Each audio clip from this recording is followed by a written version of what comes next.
Prime Minister Boris Johnson and his Australian counterpart Scott Morrison were said to have agreed the pact over dinner in Downing Street on Monday.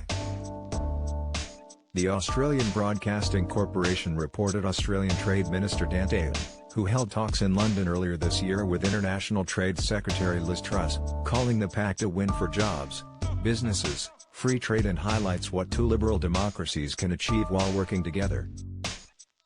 But former Conservative advisor Poppy Trowbridge has indicted this deal as only the beginning for post-Brexit Britain. Speaking on BBC Politics Live, Ms. Trowbridge said, "Is it too cynical to say this is really just a practice run? Let's hope it leads to better practice down the road. It is an important exercise to go through and to get right even if the numbers don't wow any of us. This is the new way of operating post-Brexit." It comes as Mr. Johnson has insisted British farmers will benefit from the free trade deal.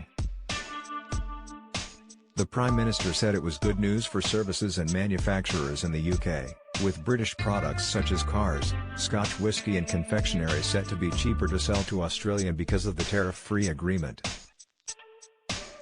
Industry leaders have also spoken out over possible compromises on food standards, as the UK has a ban on producing and importing hormone-treated beef, which is permitted in Australia. Following the concerns from the farming sector, Downing Street said there will be a cap on tariff-free imports for 15 years, with other safeguards expected to be brought in to protect British farmers.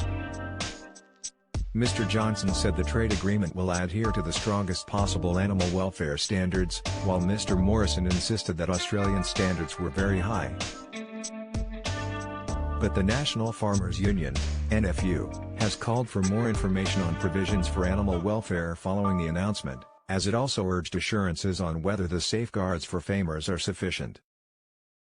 Elsewhere in the agreement, Downing Street said Britons under the age of 35 will be able to travel and work in Australia more freely, suggesting the farm work requirement on working holiday visas could be scrapped.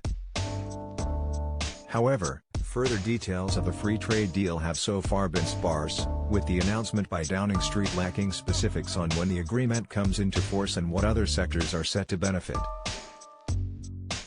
Analysis: the two leaders were said to have agreed the pact over dinner in Downing Street on Monday evening, with a final agreement in principle set to be published in the coming days. Speaking at Downing Street following the announcement, the Prime Minister told reporters, "Now, thanks to this deal, we hope there will be even more trade between the UK and Australia.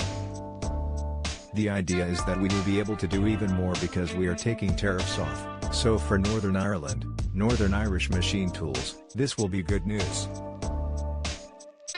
It will be good news for British car manufacturers, it will be good news for British services, for British financial services, and it will be good news for the agricultural sector on both sides.